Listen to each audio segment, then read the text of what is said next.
오전 말씀에 이어서 계속 말씀을 증거하겠습니다. 오전의 본문은 에베소서 2장 6, 7절인데 오직 내게 이것이 있으니 내가 니골라 당의 행위를 미워하는도다. 나도 이것을 미워하노라. 귀 있는 자는 성령이 교회들에게 하시는 말씀을 들을지어다. 이기는 그에게는 내가 하나님의 낙원에 있는 생명나무의 열매를 주어 먹게 하리라. 그래서 교회 안에는 귀 있는 자가 돼야 됩니다. 들을 귀가 있는 자가 되어서 성령께서 깨닫게 하시는 말씀을 듣고 즉시 순종할 때에 우리가 생명을 얻습니다. 잠언서 11장 30절에 보면 지혜를 얻은 자를 의인이라고 합니다. 그래서 잠언서 11장 30절 의인의 열매는 생명나무라. 지혜로운 자는 사람을 얻느니라. 자, 의인의 열매는 생명나무입니다. 예수님의 말씀을 깨닫고 예수님이 가신 길을 가는 자가 바로 생명나무입니다. 그 길은 의의 길이죠. 생명의 길이고 마태복음 5장 그리고 7장 같이 살면 예수님의 말씀으로 말미암아 얻어지는 열매가 있습니다. 그리고 지혜로운 자는 사람을 얻는데 예수님을 증거하는 생명나무를 얻게 됩니다. 즉 생명이 생명을 낳죠. 그래서 의인의 열매는 생명나무의 과실입니다. 또 다른 생명, 즉 생명 주는 자를 만든다는 거예요. 제가 생명이 있으면 여러분도 생명이 있을 것이고 그럼 여러분은 어디를 가든지 생명을 주는 자가 될 겁니다. 에덴 동산 태초부터 생명나무가 있었는데 생명나무는 비유죠. 구약은 다 비유예요. 그래서 생명나무는 시대마다 예수님의 말씀을 전하는 자들입니다. 생명나무는 예수님이시고 그리고 예수님의 말씀을 전하는 자들인데 모세도 그랬고 다윗도 그리고 모든 선지자들 12제자도 예수님이 가신 길을 갖고 계시록 3장 7절에 이 시대 빌라델비아 교회도 생명나무의 길로 갑니다. 생명나무는 다른 게 아니에요. 오실 예수님을 증거하고 그죠? 그리고 또 오신 예수님을 증거하고 또 앞으로 오실 예수님을 증거하는 자가 생명나무입니다. 그래서 모세는 생명나무로서 예수님의 오실 길을 증거했고 다윗도 예수님과 12제자의 예표죠. 생명나무의 길을 제시했습니다. 그 선악과는 누구예요? 선악과는 대표적으로 말하면 술객들인데 사울이 선악과입니다. 사울은 사명을 마칠 때까지 외식하는 바리새인의 길로 간 거예요. 처음에 시작은 좋았는데 계속 계명을 버림으로 책망의 말씀을 버림으로 결국 바리새인들과 같이 그 사망의 길로 갔습니다. 그리고 그가 한 일은 생명을 죽이는 일이죠. 사울의 길과 다윗의 길은 바로 생명나무와 선악과의 길이고 생명나무가 되면 여러분 생명나무가 되면요 여러분이 그 무엇 안 해도 돼요. 하나님께서 화영검으로 생명나무의 길을 가도록 천군 천사로 둘러진 쳐서 보호하신 지켜주시죠. 믿으십니까? 여러분이 생명나무가 되면 생명이 있는 자가 되면 반드시 지켜줘요. 그래서 생명나무는 예수님의 말씀을 전하는 자, 말씀을 받은 자, 전하는 자.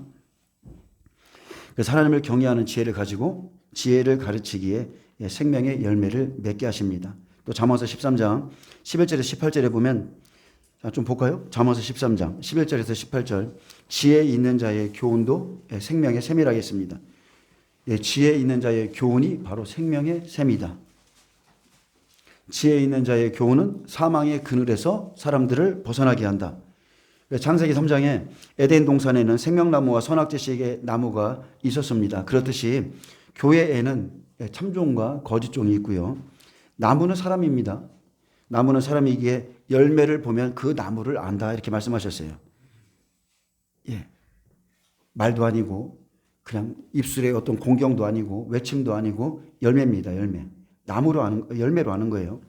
자, 잠언서 13장 11절에 망령되이 얻은 재물은 줄어가고 손으로 모은 것은 늘어가느니라. 어떤 분이 로또를 원해요. 로또를 원해요. 근데 로또는 안 맞아요. 안 맞는데 그런 것들은 다 망령되이 얻은 재물이죠. 근데 손으로 모은 것, 손은 일하는 거죠. 일하는 손인데 일한 것의 대가를 하나님이 억제하신다는 거예요. 12절에 보면 소망이 더디 이루어지면 그것이 마음을 상하게 하나니 소원이 이루어진 것은 곧 생명나무니라. 생명나무는 예수님을 준비하는 자, 못된 나무는 선악과 하나님을 떠난 자들이고 그렇기에 자 소원이 이루어지도록 기도해야 되죠. 의의 열매를 맺은 자를 보내주옵소서. 생명나무를 우리에게 보내주옵소서. 종과 성도도 잘 만나게 해달라고 사람 잘 만나는 것 여러분 평생 기도해야 될 제목입니다. 13절에 말씀을 멸시하는 자는 자기에게 패망을 이루고 계명을 두려워하는 자는 상을 받느니라. 계명 바로 하나님이시죠. 처음 사랑. 예, 하나님을 두려워하는 자는 상을 받습니다. 그래서 말씀을 멸시하는 것은 다른 게 아니에요. 성령 회방죄입니다. 예수님 안에, 예수님은 인자의 모습으로 오셨지만 예수님 안에는 성령이 내주에 계셨어요. 그래서 성령으로 말하사 그랬거든요. 그래서 말씀을 멸시하는 것이 바로 성령 회방죄입니다. 막 귀신 쫓아내고 막 그런 것을 야 잘못됐다 비난하는 게 성령 회방죄가 아니라 진리의 말씀을 방해하는 게 성령 회방죄고 그것은 자기에게 패망을 이룹니다. 성령님 진리의 영이시죠. 그래서 성령 사역은 말씀 사역인 겁니다. 예수님이 하신 주된 사역이 뭐였어요? 그분은 말씀이세요. 말씀이 육신을 입고 이 땅에 오셨고 그 일을 돕기 위해서 성령님이 함께 하셨고 두 분 다 진리이기 때문에 진리의 말씀 증거하고 또 진리의 말씀으로 사람을 자유케 하기 위해서 표적도 이적도 기사도 따르는 것이었고 그래서 말씀을 멸시하는 것이 바로 멸망을 자초하는 길입니다. 근데 베드로는 말씀이 아니라 그냥 저 사람을 모른다고 누구를 부인했어요? 예, 인자를 부인한 거예요. 인자. 근데 가룟 유다는 회개할 수 있는 말씀 주셨죠? 말씀을 주셨어요. 근데 회개하지 않고 즉시 나가서 은 30에 예수님을 팔아먹었습니다. 그것이 바로 말씀을 버렸기 때문에 하나님도 그를 버리신 거예요. 아나니아와 삽비라 마찬가지죠. 성령께서 베드로에게 감동을 줬습니다. 깨닫게 하셔서 회개할 수 있도록 진리를 주었지만 그가 거부했습니다. 아나니아야, 내가 어찌하여 사탄이 내 마음에 가득하여 내가 성령을 속이고 땅과 벌마를 감추었느냐. 자, 땅의 문제가 아니죠. 성령을 속였다는 거예요. 너는 사람에게 거짓말한 것이 아니요 하나님께로다. 예, 그들은 이 두 부분을 회개치 않았고 성령을 속였습니다. 바로 이게 성령 회방죄인데 사람을 속인 게 아니라 하나님을 속였기 때문에 그렇습니다. 그래서 말씀을 멸시하는 자는 패망을 이루고 계명을 두려워하는 자는 상을 받습니다. 하나님을 두려워하는 자, 그분의 말씀을 두려워 떠는 자, 그 사람들은 상을 얻습니다.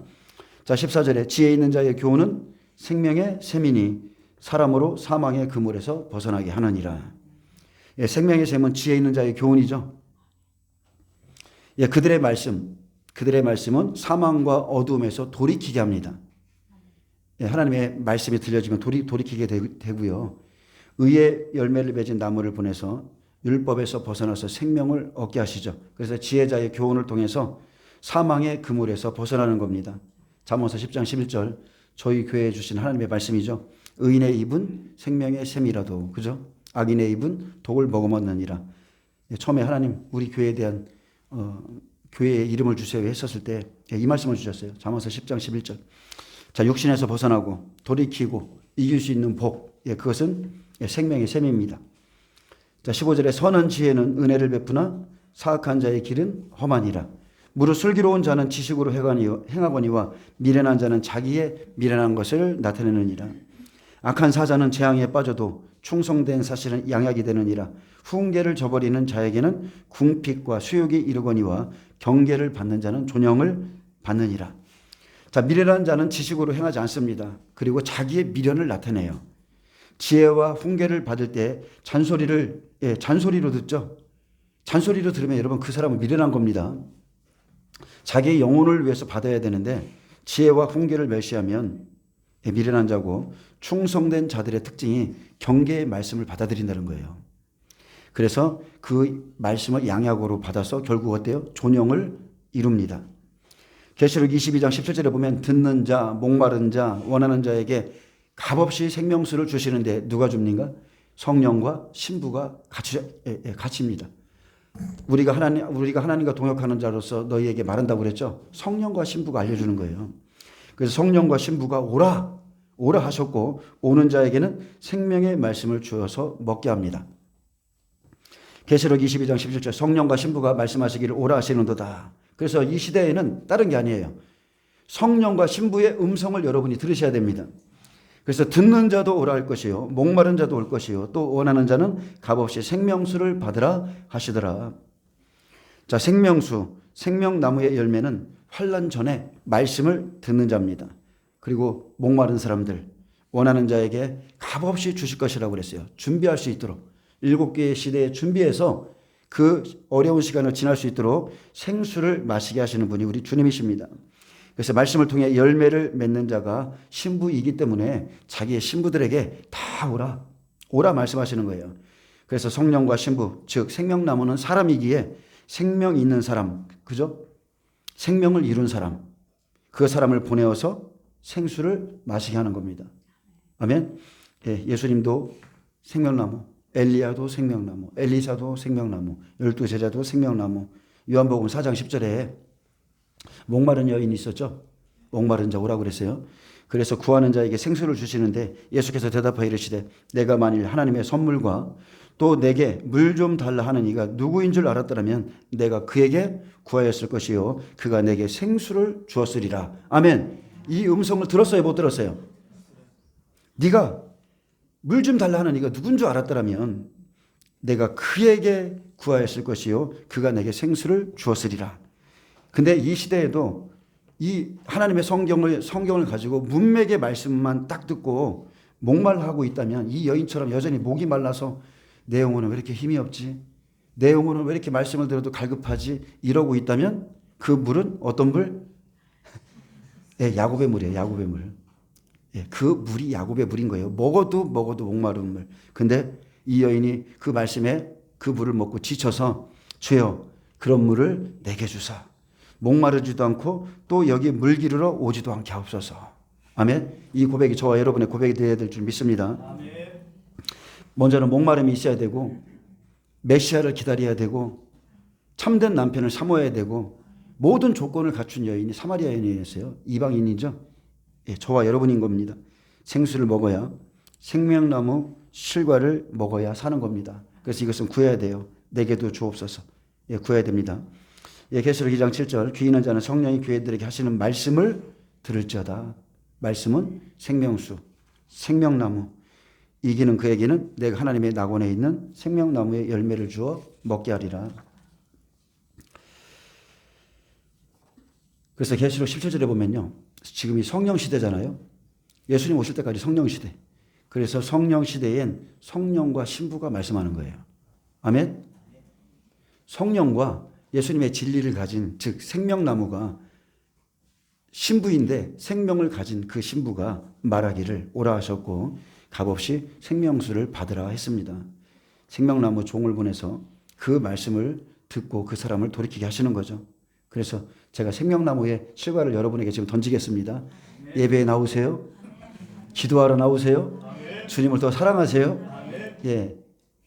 쉬지 말고 기도하세요. 이게 생명나무예요. 마지막 시대에는 생명을 증거하는 자를 보내서 즉 다른 게 아닙니다. 생명을 증거한다는 것은 이제 추수의 때이기 때문에 그물을 바다에서 끌어내는 시기이기 때문에 열매 맺는 말씀을 준다는 거예요. 은혜 시대의 말씀, 성령 받으라, 불 받으라, 능력 받으라, 은혜 받으라 이런 말씀이 아니라 이제 의의 말씀, 열매를 맺는 말씀, 그 말씀을 주어서 이제 너의 모든 그 숨겨진 죄악들 다 드러내서 생명으로 돌이키게 하겠다. 아멘. 그래서 낙원에 들어갈 수 있는 생명의 말씀을 주어야 그 사람이 들어갈 수 있는 겁니다. 하나님 나라는요, 다른 게 아니에요. 일에서 가는 나라가 아니라 날마다 만나 먹고, 그죠? 나가서 만나 죽고, 만나 먹고, 예수님이 오셨잖아요. 인자는 살아있는 생명의 떡이라. 그 떡 먹고 가는 겁니다. 그래서 7개의 시대는 환란의 문, 신랑이 곧 오시는 그 문 앞에 있기 때문에 반드시 진리를 제대로 알고 그 온전한 열매를 맺어야 돼요. 그래서 겉으로 열심히 하는 에베소 교회가 자기들에게 생명의 말씀이 없음을 깨닫고 돌이키면 의인의 입술을 통해서 생명수를 주신다 했습니다. 많은 행위는 있었지만 낙원에 들어갈 생명의 말씀이 없는 교회가 에베소 교회. 하나님 사랑이 없는 하나님을 사랑하는 말씀이 없는 교회가 에베소 교회죠. 그래서 특별히 마지막 때는요. 에베소 교회 같이 복음을 전하거나 이런 육신적인 행위에 머물러 있으면 안 되는 겁니다. 행위에 구원이 있는 것 아니죠. 거기서 돌이켜야 생명나무를 주신다고 약속했어요. 그래서 은사와 능력은 행하고 일은 열심히 하지만 생명이 없어요. 생명만 빠진 교회.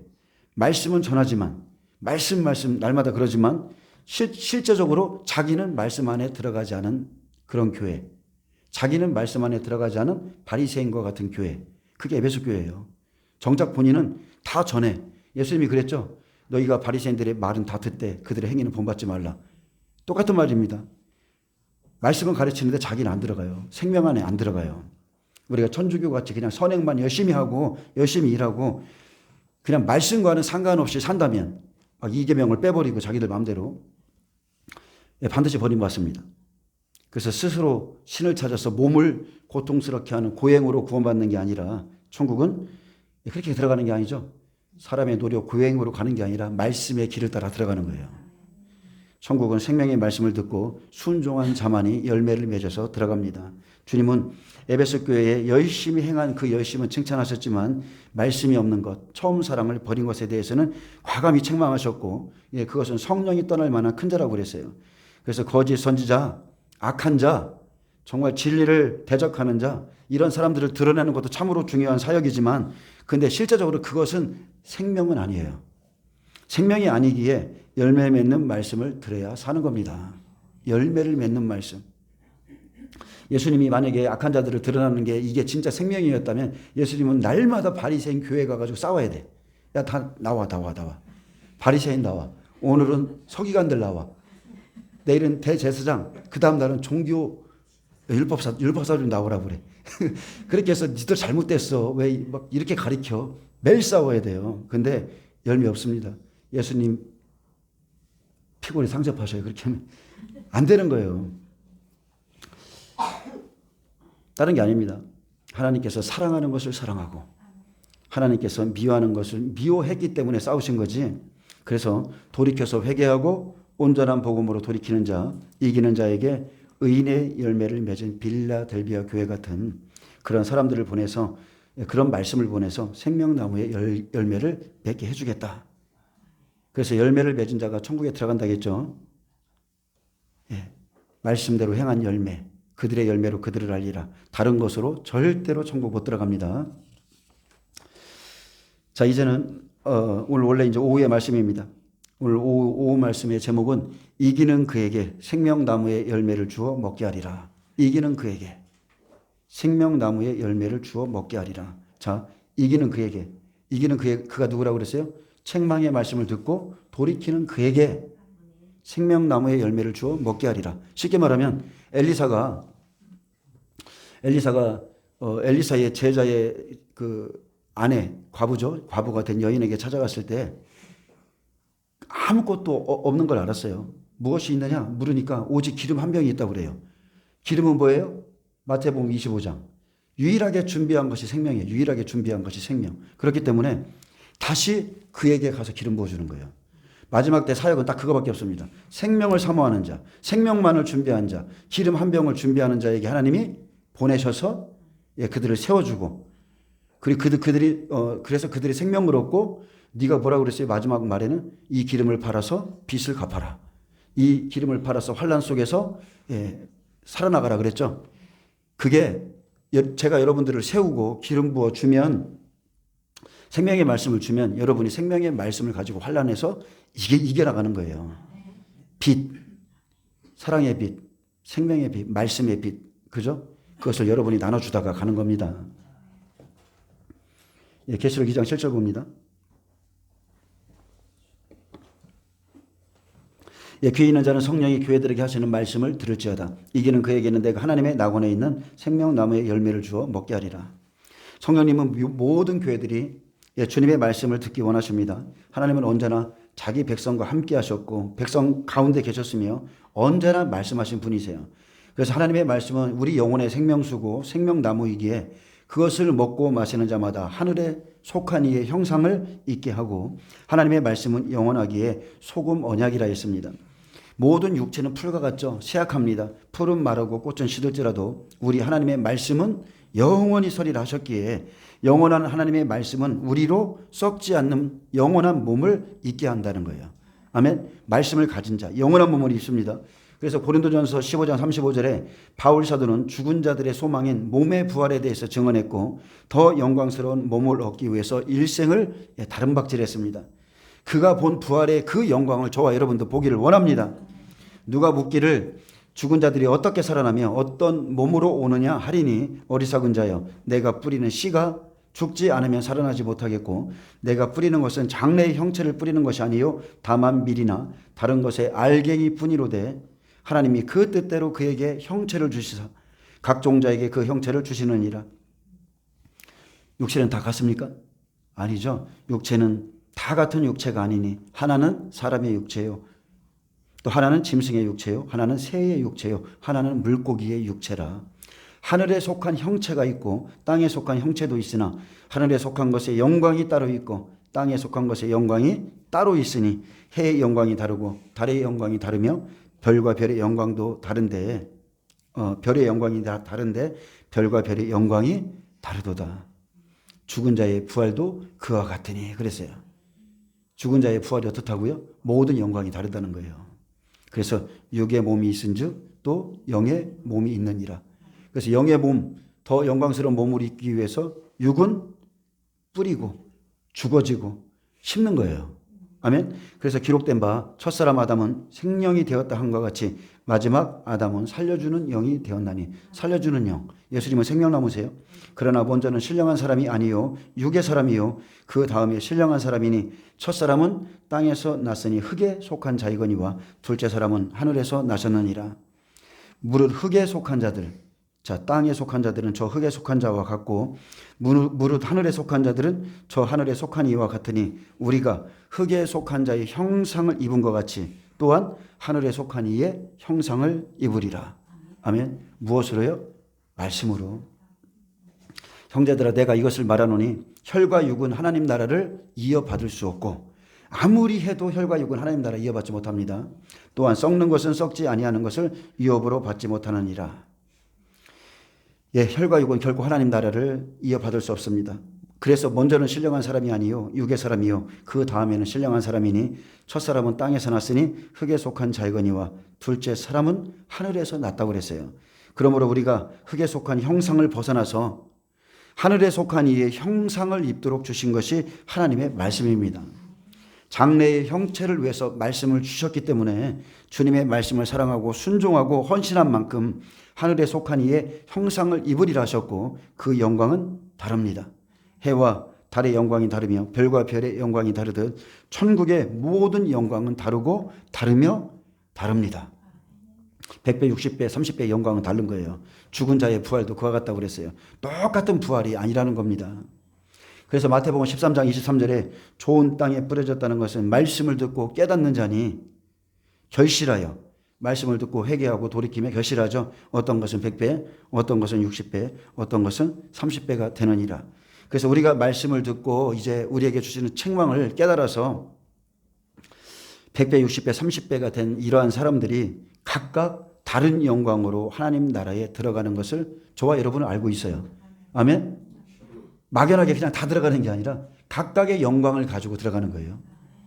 그래서 어떤 이는 새 하늘로 가서 보좌에서 하나님과 함께 다스리고 어떤 이는 새 땅으로 가며 그리고 순교 낙원에 들어가는 이가 있듯이 모든 이의 영광은 다 다릅니다. 그래서 에베소 교회가 성령의 말씀을 듣고 처음 사랑을 회복한다면 바로 이들은 낙원에 들어갈 수 있는 생명의 말씀을 주실 것을 말씀했다는 거예요.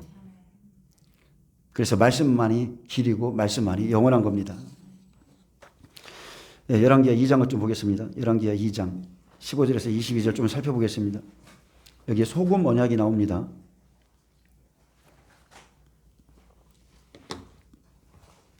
물을 고칠 수 있는 것은 오직 소금밖에 없습니다. 예, 왜냐하면 소금은 변치 않죠. 하나님의 말씀은 변치 않기 때문에 그렇습니다.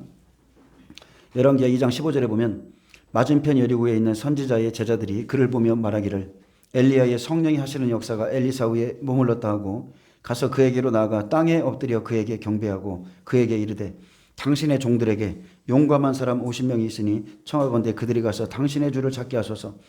염려하건대 여호와의 영이 그를 들고 가다가 어느 산에나 어느 골짜기에 던지셨을 가나이다. 그때 엘리사가 말합니다. 보내지 말라. 그렇지만 무리가 그로 부끄러워하도록 강청함에 보내라 한지라. 그들이 50명을 보냈더니 사흘 동안을 찾되 발견하지 못하고. 자, 여리고에 있던 제자들의, 이들도 제자들이죠.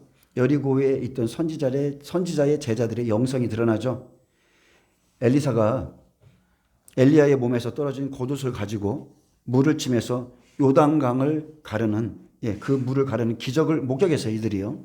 그리고 그가 엘리야의 후계자로서 권능을 이어받았음을 깨닫게 됩니다. 그들은 엘리사의 영적 권위를 인정해주는 뜻에서 그의 발 앞에 엎드려 그에게 경배했는데, 하지만 이들의 믿음은 엘리사와는 달랐습니다. 엘리사처럼 엘리야의 승천에 대한 확신에 찬 신앙을 가진 자들이 아니라 그냥 멀리서입니다. 멀리서 엘리야의 승천을 바라보았지만 그의 승천을 온전히 믿지 못하던 여리고의 제자들이었습니다.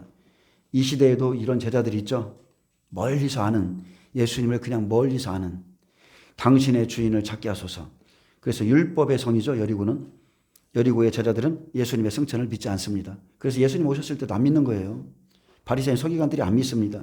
예수님의 부활과 승천을 믿지 않고 숨기려 했던 대제사장과 종교 지도자들처럼 예수님 승천하신 것을 보고 또한 들었음에도 예수님의 승천을 부인합니다. 그런 때가 또 온다는 거예요. 그래서 엘리야가 승천한 것을 믿지 못했기에 무리들이 아주 그 진리를 갖고 있는 엘리사가 부끄러워할 때까지 강청합니다. 그래서 엘리야가 가진 진리를 고집하기 어려울 때까지 그의 육체를 찾고자 강청했기에, 그래 너희가 그렇게 믿지 못하겠거든 찾아보라 보냈지만 사흘 동안을 찾아도 발견하지 못했습니다. 자, 18절에 보면 엘리사가 여리고에 머무는 중에 무리가 그에게 돌아오니 엘리사가 그들에게 이르되 내가 가지 말라고 너희에게 이르지 아니하였느냐 하였더라. 근데 여기서 중요한 사실이 하나가 있는데, 그들이 예수님의 승천을, 엘리야의 승천을 의심할 수밖에 없는 이유가 사실은 19절에 이유가 나와 있어요. 다른 게 아니라 물이 좋지 못한 것이 이유죠. 물이 안 좋다. 자기들이 가진 물이 안 좋다. 여리고 성 안에 있는 물은 나쁘다. 즉 예수님이 오셨을 때 그 율법 안에 있던 자들의 물, 그것은 떨어졌어요. 이미 가나의 홀레에서 이미 떨어졌어요. 예수님이 그 잔치에 가셨을 때 구약의 말씀을, 그 가나의 홀레에 있는 물은 이미 떨어졌는데 이들이 안 받아들인 거예요. 그렇듯이 이스라엘은 예수님을 믿지 못해서 1878년 동안 아무런 열매를 맺지 못하고 유리했습니다. 그래서 앞으로 이제 시작될 한일회 때 일어날 일은 다른 게 아니죠. 그들의 물 근원을 다시 한번 고쳐주는 겁니다. 복음이 들어가는 거예요. 이방인 투정인을 통해서 물 근원을 고쳐서 이제는 토지 소산이 열매를 맺게 하는 것이죠. 자, 19절 봅니다.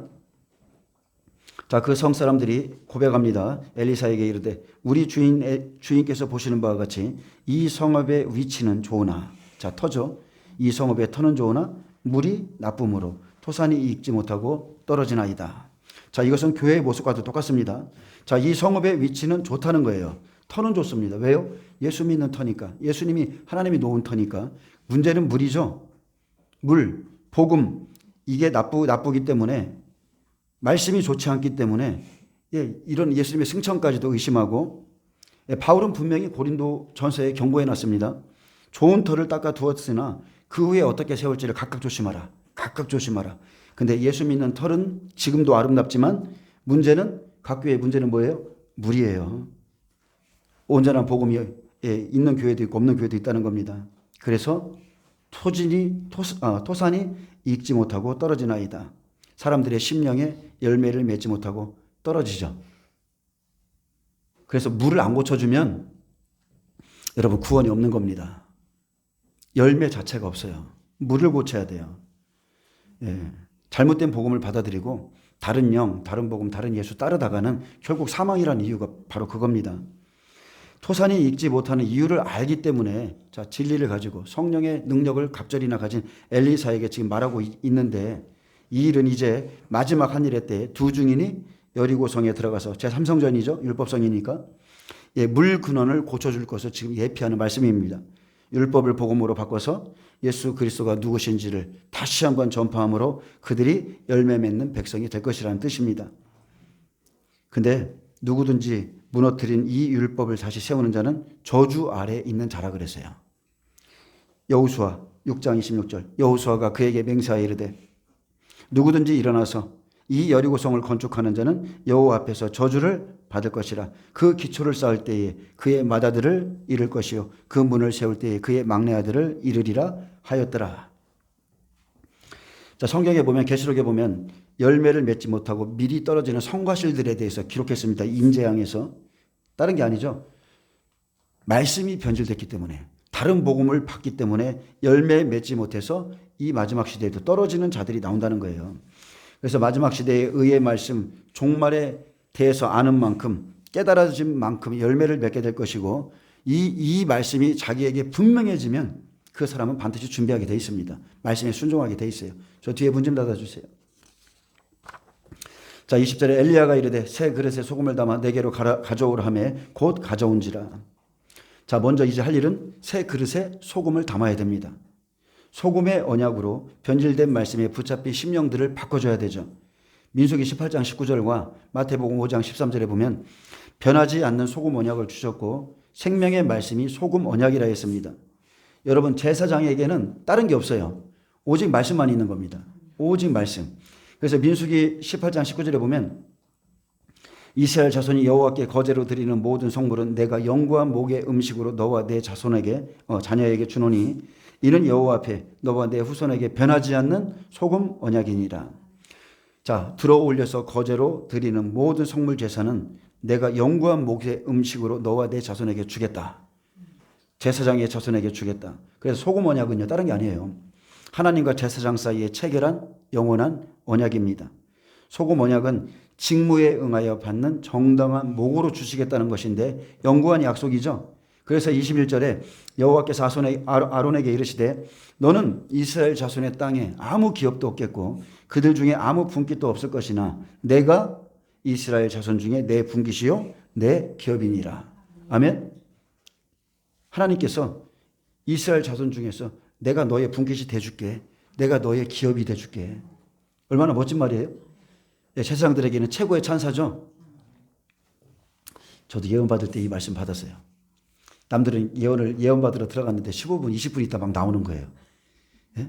예언 받으러 들어갔는데 야, 도대체 무슨 예언을 저렇게 길게 하지? 하나님이 저분에게 할 말이 그렇게 많은가?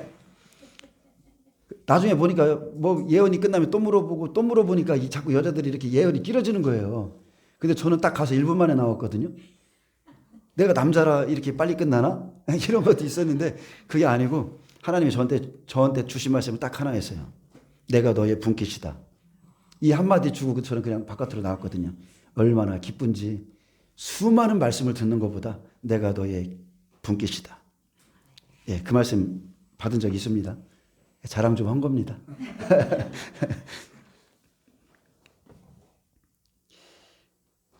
자, 그래서 제사장의 분깃은 땅에 있지 않습니다. 바로 하나님 자신이죠. 하나님 자신, 하나님의 말씀이 제사장의 분깃인 거예요. 소금 언약은 변치 않는 생명의 말씀을 전하는 제사장의 분깃이고 기업입니다. 제사장이 하나님의 말씀을 올바르게 갖고 있지 않으면 변질된 다른 복음을 주어서 물이 나빠서 토산이 익지 못하고 다 떨어지게 만드는 죄를 범합니다. 그래서 변치 않는 소금, 진리로 돌아가야 되고 말라기 2장 7절에도 제사장의 입술은 지식을 지켜야 하겠고 그랬어요. 지켜야 돼요. 사람들은 그의 입에서 다른 거 구하면 안 됩니다. 율법을 구하게 되어야 할 것이니 제사장은 만군의 여호와의 사자가 됨이라 그랬습니다. 마태복음 5장 13절에 너희는 세상의 소금이니 소금이 만일 그 맛을 잃으면 무엇으로 짜게 하리요? 후에는 아무 쓸데없어 다만 밖에 버려져 사람에게 밟힐 뿐이니라. 여러분, 다른 복음을 갖잖아요. 다른 복음을 전하면 아무 쓸데없는 겁니다. 그냥 나중에는 밖에 버려져 밟힐 뿐이에요. 열왕기하 2장 21절을 엘리사가 물 근원으로 나아가서 소금을 그 가운데 던지며 이르되 여호와의 말씀이 내가 이 물을 고쳤으니 이제부터 다시는 죽음이나 열매 맺지 못함이 없을지니라 하셨느니라. 여호와의 말씀이 응했죠. 내가 이 물을 고쳤으니 다시는 토산이 익지 못하고 떨어짐이 없을지니라. 그래서 그들이 가르치고 있는 잘못된 말씀, 열매를 맺지 못하는 말씀, 소금 언약으로 바꾸어 주어서 말씀이 온전해지면 반드시 열매 맺습니다. 그래서 열매를 맺기 위해서는 무엇보다도 물의 근원을 고쳐줘야 돼요. 복음을 바로잡아줘야 돼요. 예수님은 여리고성 그 율법성에 변질된 몸을 소금을 던져 고쳐 주신 겁니다. 그래서 자꾸 율법을 복음으로 다 그 소리예요. 아멘. 그래서 우리 시대는 다른 게 아니죠. 성령께서 깨닫게 하신 말씀, 성령이 교회들에게 하시는 말씀을 들을지어다. 이게 바로 소금 언약이에요. 생명의 말씀을 받아야 다시는 죽음이나 토산이 떨어지는 일이 없이 자기 심령을 다스려서 열매가 나타납니다. 내가 안 바뀌는 이유, 내가 영적인 열매를 맺지 못하는 이유, 다른 게 아니죠. 맛을 익은 소금, 날 깨트리지 못하는 말씀만 듣기 때문에 그래요. 예. 나의 모습을 성령이 이렇게 툭 찔러서 너는 지금 처음 사랑을 버렸어. 빨리 돌이켜. 막 이러듯이 우리 심령을 쪼개주셔야 되는데 그런 찌르는 말씀을 못 들어서 그렇습니다. 그래서 물을 고치지 않으면 반드시 여러분 죽음에 이릅니다. 사망에 이뤄요. 열매를 맺지 못합니다. 지금은 듣기 좋을지 몰라도 반드시 그런 말씀만 듣고 있으면 그 사람의 영혼은 죽습니다. 22절에 그 물이 엘리사의 말과 같이 고쳐져서 오늘에 이르렀더라. 엘리사의 말과 같이 고쳐져서 오늘에 이르렀더라. 약속의 말씀으로 열매를 맺게 하겠다는 뜻입니다. 엘리사의 말로 물 근원을 고치니 열매가 너무 좋더라. 추수할 열매죠. 너무 좋은 거예요. 그래서 변치 않는 약속의 말씀을 받으니 나무에 열매가 맺힙니다. 그리고 우리가 알 것은 마지막 때로 비유해서 딱 본다면 여리고 성의 물을 고치면 이스라엘 백성들이 고쳐지면 전삼년반 이제 끝나는 거죠. 그래서 23절에 보면 엘리사가 거기서 베델로 올라갔더니 자 야곱도 다시 마지막에 엘베델로 올라가라고 그러죠. 베델로 올라갔더니 그가 길에서 올라갈 때에 작은 아이들 젊은 아이들이 성읍에서 나와서 그를 조롱하여 이르되 댄머리에 올라가라 하는지라. 자 엘리야가 여리고의 물 근원을 고쳐주고 열매를 맺게 하고 베델로 올라갈 때 성읍에서 작은 아이들이 나왔습니다. 이 아이들은 영적으로 생명 없는 아이들이고 엘리야의 머리를 비난했어요. 대머리에 올라가라. 대머리에 올라가라. 대머리는 슬픔, 부정한 것, 징벌의 표징, 천민으로 간주하는 조롱의 말인데 이들은 다른 게 아니죠. 엘리야가 지금 이 일, 엘리사가 전하는 마지막 때 이 말씀, 물 근원을 고쳐준 것을 믿지 않고 조롱하는 거예요. 예수님이 오셨을 때도 얼마나 조롱했습니까?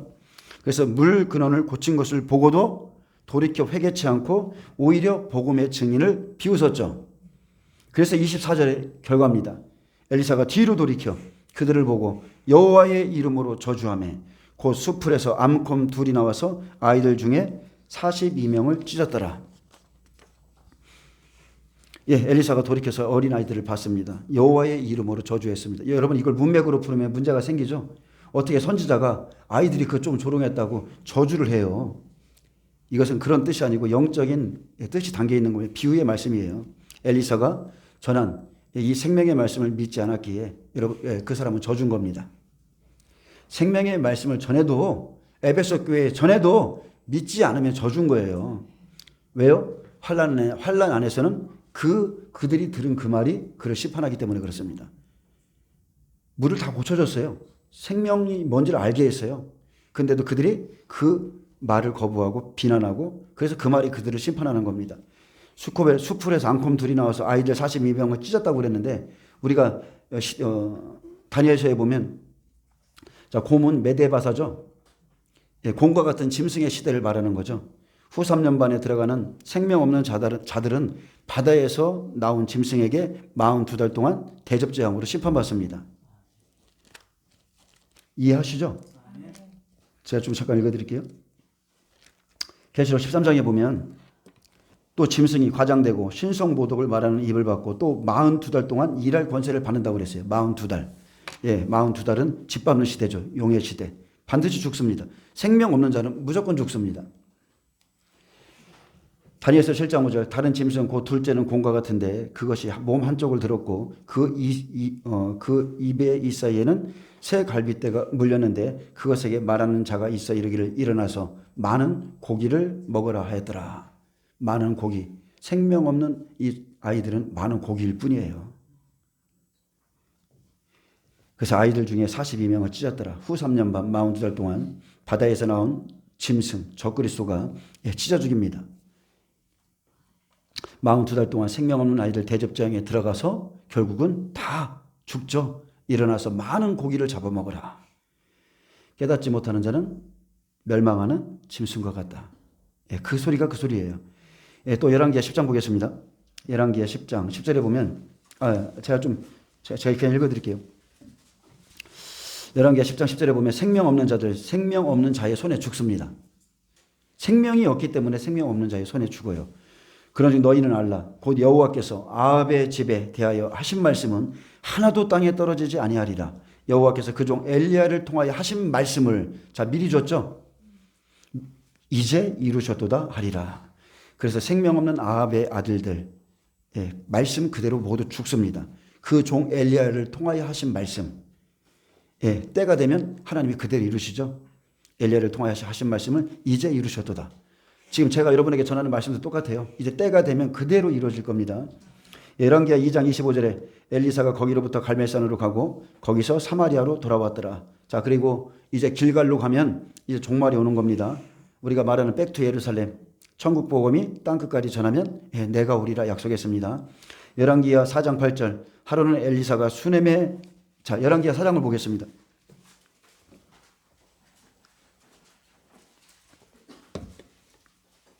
자, 하루는 엘리사가 수넴에 이르렀더니 거기 한 귀한 여인이 그를 강권하여 음식을 먹게 하였으므로 엘리사가 그곳을 지날 때마다 음식을 먹으러 그리로 들어갔더라 그랬어요. 서로 사귐이 있죠. 자, 귀한 여인이 엘리사를 알아보는 거예요. 엘리사가 기름 부음 받은 종인 줄, 생명이 있는 종인 줄 알고 지나갈 때마다 초청해서 음식을 강권하면서 서로 생명의 말씀을 듣는 장면이죠. 근데 자, 1절부터 좀 보겠습니다. 1절부터. 열왕기하 4장 1절부터. 여러분, 종말이 오기 전에 반드시 생명의 말씀을 듣고 생명을 만들어야 됩니다.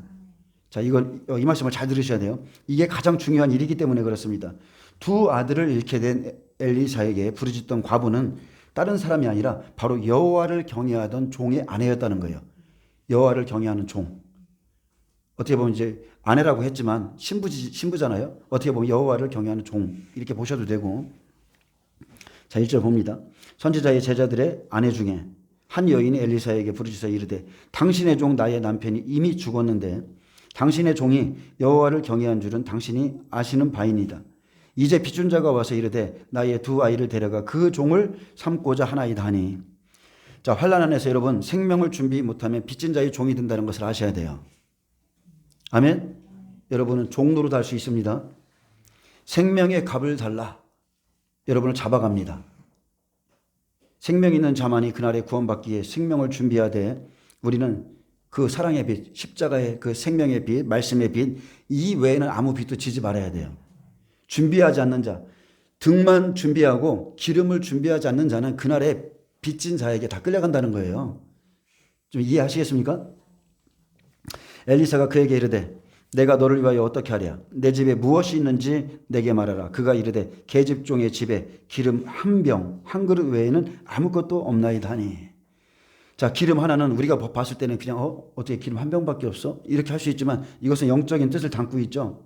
내 집에 무엇이 있는지 말하라 했을 때 과부는 자기 삶에 아무것도 가진 것이 없었지만 한 병의 기름을 준비했다 말했습니다. 과부는 여호와를 경외하는 종이었죠. 종의 아내였어요. 한 병의 기름, 딱 생명을 이룬 게 있었다는 거예요. 다른 것은 다 없지만 나에게는 배와 아버지와 그물을 버렸지만 나에게는 딱 하나 생명을 이룬 게 있다. 그분의 말씀을 갖고 있다. 여러분, 기름은 생명입니다. 슬기로운 다섯 처녀가 준비한 것은 기름이었어요. 이 과부에게 딱 하나 그 생명이 있었다는 거죠. 이르되 너는 밖에 나가서 모든 이웃에게 그릇을 빌리라.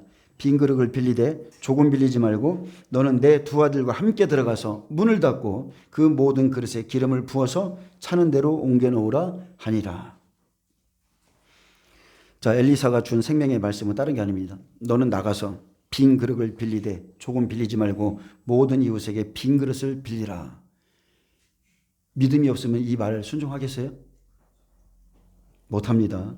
너는 생명을 준비하되 내가 부어줄 거니까 풍성히 준비하기 위해서 그릇들을 빌려와. 할 수 있는 대로 많이 빌려와. 받을 만한 심령들을 데리고 와. 네 마음이 받을 만한 심령이 돼. 생명을 담을 만한 심령을 준비하라. 자, 이렇게 말한 겁니다. 그래서 기름을 가득 채우는 시간이 있습니다. 내 심령에 기름이 가득 채워지면 어떻게 돼요? 마지막 날에 여러분 파는 자가 된다는 거 아셔야 돼요. 그래서 모든 이에게 줄 말씀을 준비하는 시간, 지금 이 시간입니다. 에베소, 에서, 보드, 사빌라, 바로 지금이에요. 기름을 가득 채우는 시간, 모든 이에게 줄 말씀을 준비하는 시간, 그리고 이 시간 동안은 여러분은 반드시 문을 닫고 준비하셔야 돼요. 여러분에게는 말씀을 준비하는 시간 동안은 이것저것 분주하게 할 필요도 없고 오히려 골방에 들어가서 하나님 말씀 보세요. 계속 적으세요. 예, 과부는 서머나 교회처럼 환난과 궁핍 속에는 있었어요. 육신적으로 봤을 때. 근데 실상은 부유한 자라고 그랬어요. 서머나 교회는 의의 말씀으로 가득 채워지자 광야로 나가서 시험과 환난을 받았습니다. 왜요? 생명이 있었기 때문에. 예, 기름 등불을 준비했기 때문에. 자, 계시록 2장 9절에 보면 내가 내 환난과 궁핍을 알거니와 실상은 내가 부유한 자니라. 자칭 유대인, 이것은 영적인 부유함이에요. 말씀을 가졌다는 거예요. 내가 자칭 부유한 유대인이라 하는 자들의 비방도 알거니와 실상은 유대인이 아니요 사탄의 회당이라. 너는 장차 받을 고난을 두려워하지 말라. 볼지어다 마귀가 장차 너희 가운데서 몇 사람을 옥에 던져 시험을 받게 하리니 너희가 10일 동안, 자, 온전수죠. 이 땅의 온전수예요. 10일 동안 환난을 받으리라. 내가 죽도록 충성하라. 그리하면 내가 생명의 관을 주리라.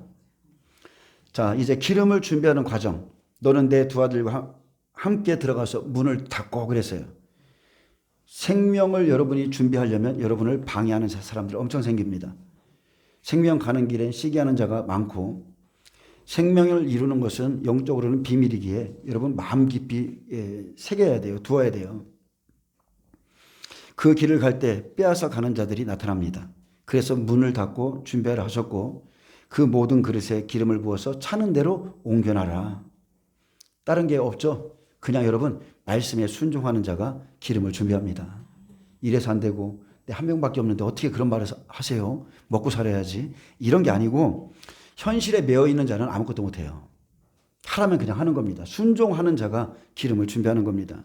많은 사람들이 궁금해하는 게 다른 게 아니죠. 환란이 언제 옵니까? 언제 시작됩니까? 어느 때 오며 세상이 어떻게 돌아가는지 막 알고자 합니다.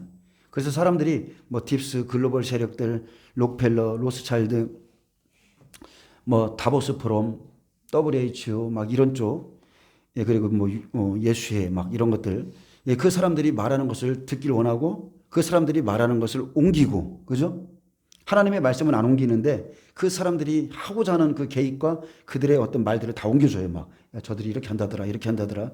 자, 옮기는데 그것이 마지막 때를 준비하는 생명인 것 같지만, 기름인 것 같지만 절대 아니죠. 그것은 그것은 실상 신랑을 맞이하기 위해 기름을 준비하는 것이 아니라는 거예요. 그것은 절대 영적인 생명을 이루는 게 아닙니다. 그것이 우리 영혼을 깨끗게 하지 않습니다. 그것이 우리 죄를 사하지 않아요. 우리의 영혼을 깨끗한 그릇이 되게 하지 않아요. 아멘? 그건 지식이고 우리는 생명을 얻어야 돼요. 지금 우리에게 필요한 것은 성령이 교회에 주시는 말씀입니다. 하나님의 말씀이에요. 그것은 지금 누구에게 나타났어요? 엘리사에게 나타난 거예요. 엘리사의 음성으로 주는 거예요. 성령과 신부가 밝히 말씀하시기를. 그래서 엘리사의 음성으로 기름을 준비해라.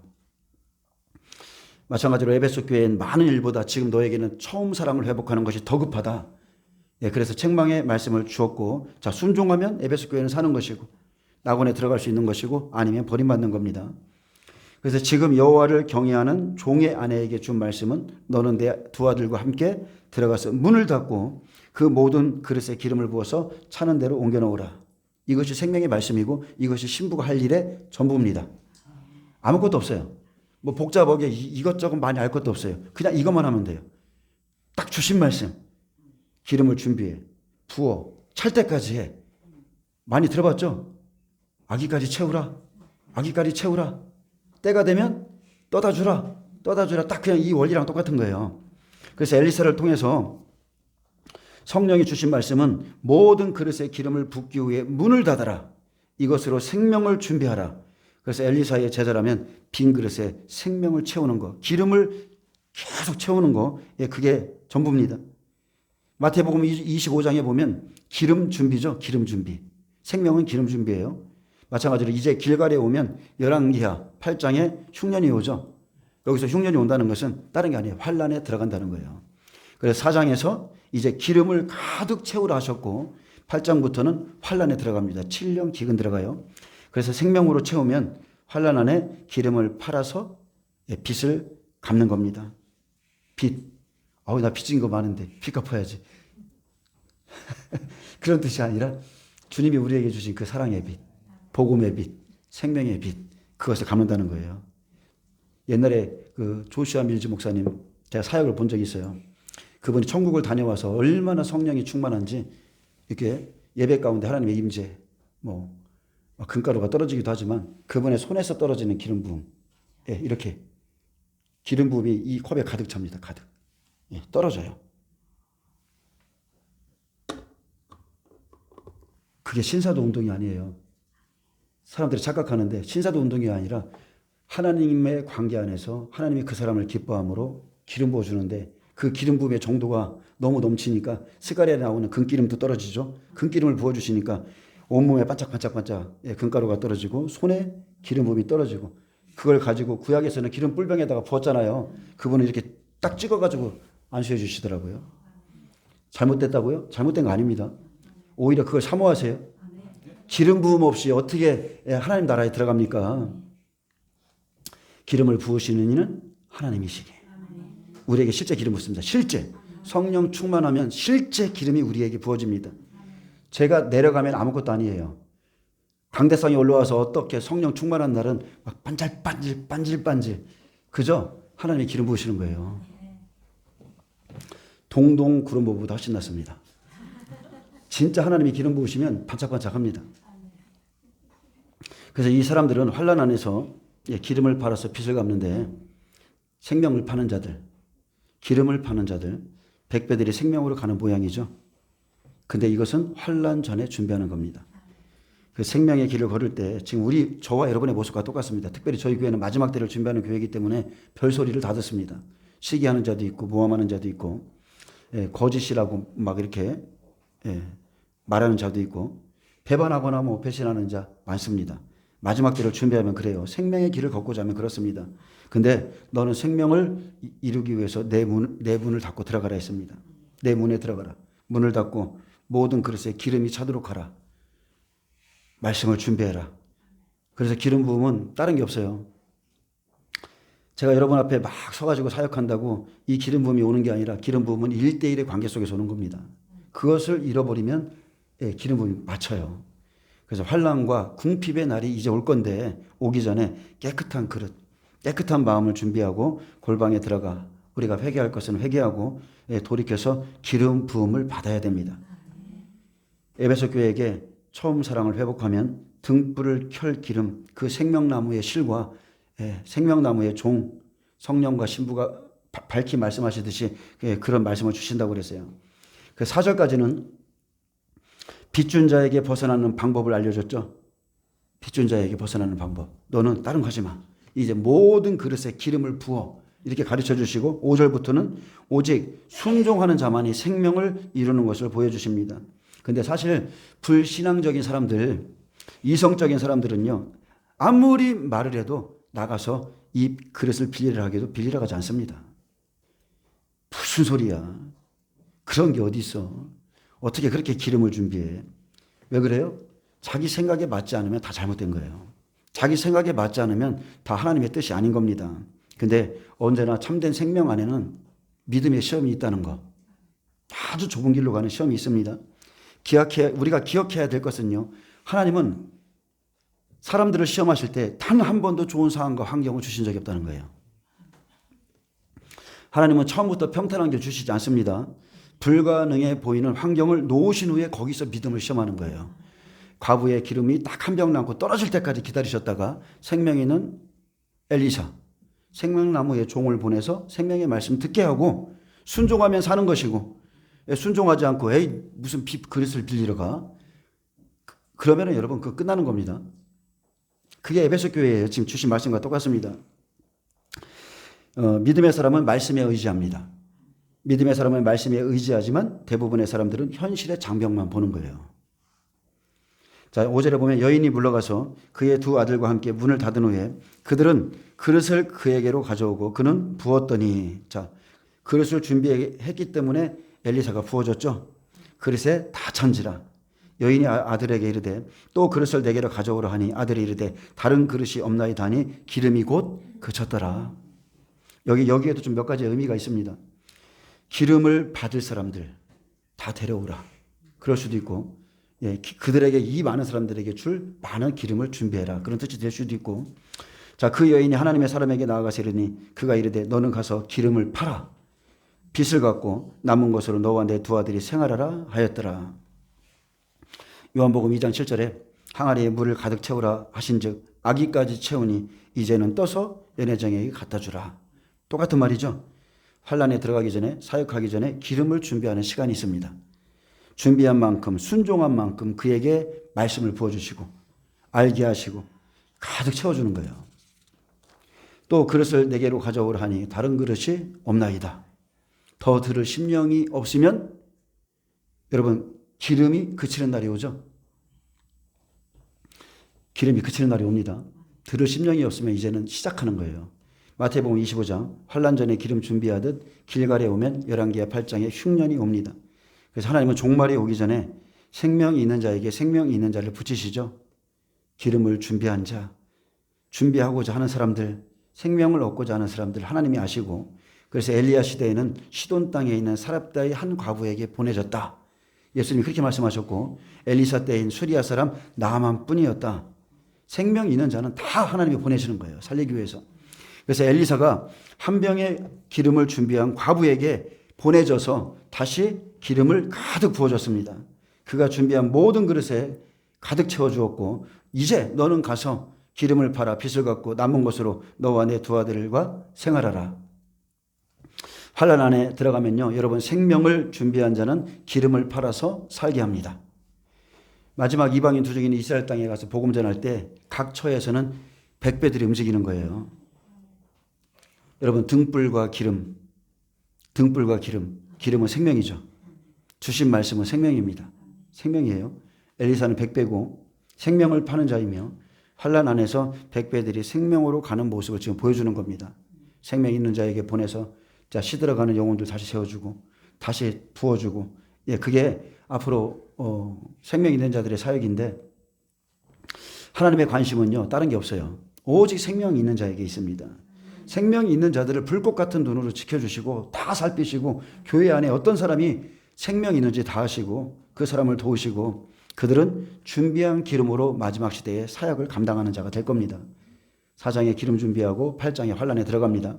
자, 열왕기하 8장 1절에 보면 엘리사가 이전에 아들을 다시 살려준 여인에게 이르되 너는 일어나서 내 가족과 함께 거주할 만한 곳으로 가서 거주하라.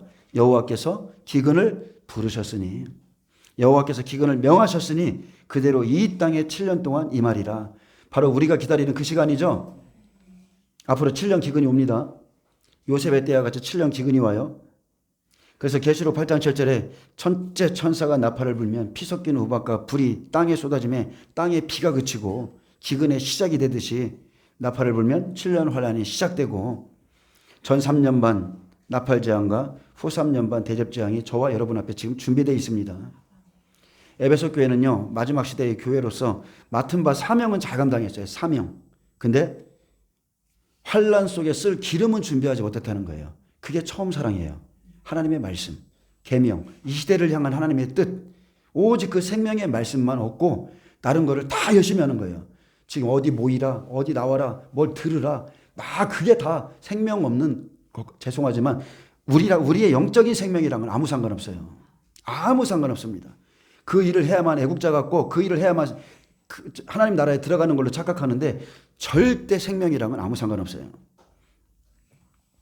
맡은 자들이 사명을 잘 감당하면 부흥이 옵니다.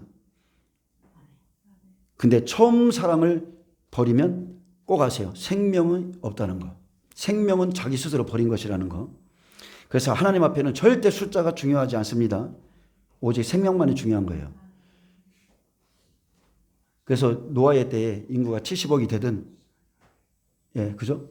그리고 또 롯의 때에 그 성에 얼마나 많은 사람이 있었든지 그건 중요하지 않습니다. 소수의 사람, 생명이 있는 사람, 의인들만 구원하시는 겁니다. 그리고 우리가 진리가 임하면 거짓된 것을 여러분 알 수 있어요. 분별이 됩니다. 많은 것을 여러분 영적인 세계, 영적인 신앙생활 가운데 영적인 것을 많이 체험하셔야 돼요. 많이 깨지고 부서지고 좋은 분도 만나보고 악한 사람도 만나보고 막 하다 보면 나중에 진리 안에서 다 보입니다. 다 보이게 돼 있어요. 진리가 없으면 그냥 세상을 따라갑니다.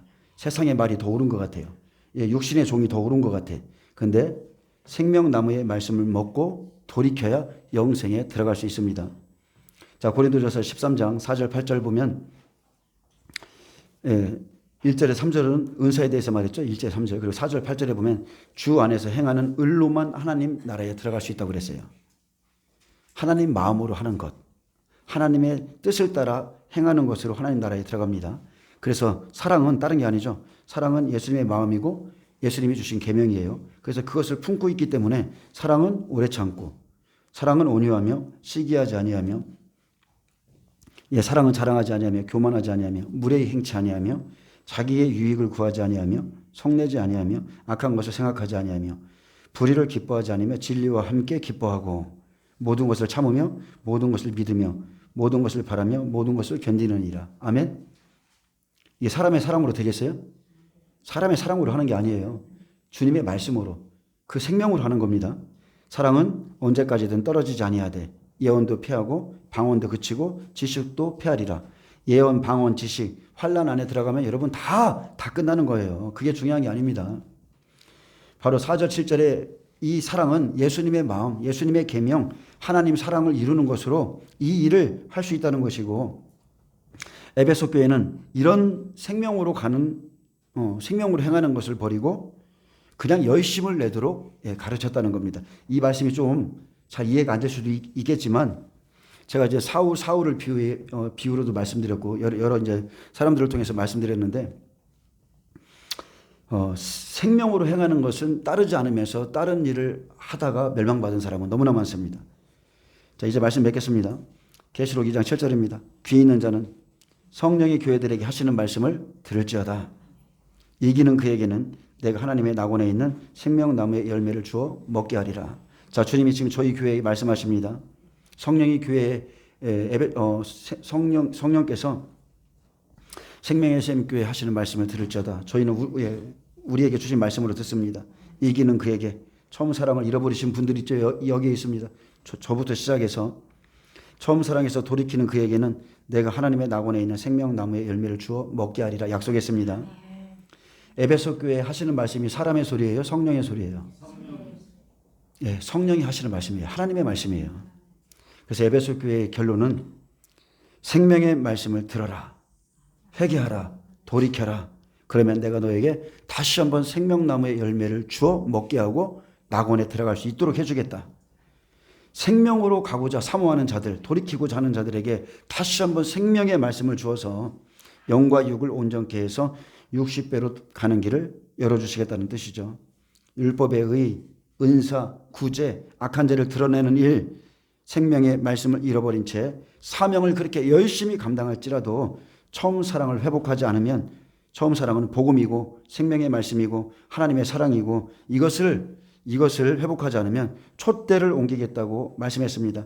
그래서 우리는 지금 이 마지막 시대에 많은 사명을 감당하는 것보다, 저는 개인적으로 그래요, 하나님 사랑이 훨씬 중요하기 때문에, 하나님 사랑이 없으면 아무 의미가 없기 때문에 하나님 사랑 안에서 일을 하더라도 그렇게 하시길 축복합니다. 열심을 내는 것보다, 행위 중심보다 더 중요한 것은 생명이기 때문에 생명을 이루고 하나님의 말씀대로 하나님의 뜻대로 행하는 자, 그 사람이 천국에 들어갑니다. 내 아버지의 뜻대로 행하는 자라야 천국에 들어가리라. 생명의 말씀, 하나님 사랑, 1에서 4계명, 그것으로 돌이키는 자에게 생명나무를 주시겠다. 아멘. 에베소 교회의 결론입니다. 기도하겠습니다. 주님, 우리가 신앙생활하면서 사람의 본분을 벗어나서 하나님을 경외하고 그의 명령을 지킬지어다 말씀하셨음에도 그 이 두 가지는 다 버리고 얼마든지 많은 일을 통해서 하나님 나라를 위해서 애쓰는 것을 볼 수 있습니다. 그러나 갈수록 영이 쇠약해지고 영의 기쁨이 없고, 우리가 그런 것을 깨달았다면 즉시 하나님을 경외함으로 또 주님의 말씀과 명령들을 지키는 삶으로 회복되게 하여 주옵소서. 감사하며 예수님의 이름으로 기도합니다. 아멘.